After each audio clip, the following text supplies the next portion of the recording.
भाई लोग आज हम बात करने वाले इन तीनों के विवाद के बारे में कि कौन है दोषी और किसमें कितना है गलती। पूरे डिटेल्स में मैं आप लोगों को A to Z बताने वाला हूं।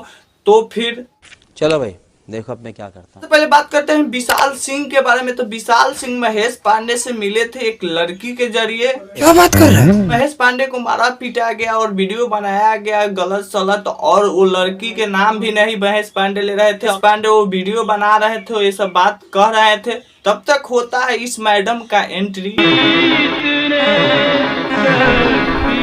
लड़की का नाम है आरोही सिंह और वो कह रही थी कि महेश पांडे मुझे ऐसे वैसे करने के लिए होटल रूम में बुलाए थे। तब तक महेश पांडे का ये वाला वीडियो वायरल होता है जिसमें साफ साफ दिखाई दे रहा है कि विशाल सिंह महेश पांडे को धमका कर उठक बैठक करवा रहा है बिना कपड़े के। और वो लड़की वही है आरोही सिंह जिसको महेश पांडे बुलाए थे इंटरव्यू लेने के लिए। महेश पांडे को बुलाई थी वो। विशाल सिंह के पोल तक कल्याणी सिंह खोली है। ये वाला थोड़ा सा कॉल रिकॉर्डिंग आप लोग सुनिए।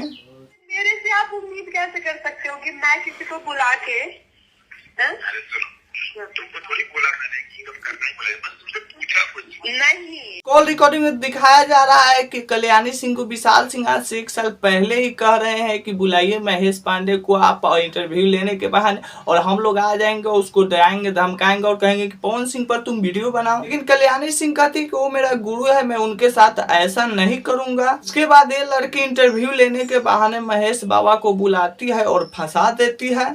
तुम्हें शर्म है? कुछ शर्म आया है? आप लोग जितना भी है सब व्हाट्सएप चैट वायरल देख रहे हैं, ये सब बिल्कुल गलत चैट वायरल हो रहा है। बिल्कुल आपने मेरे दिल की बात बता दी। तो इस वीडियो में आप लोगों को साफ साफ बता दिया यहाँ से यहाँ तक कि किसमें है दोषी और कौन दोषी है। और हाँ, इस वीडियो को जातिवाद पर आप लोग मत लीजिएगा। और आप लोगों को इतना समय मेरे वीडियो में देने के लिए बहुत बहुत धन्यवाद। ठोक लीजिए 5000 लौटे दिख जाना चाहिए।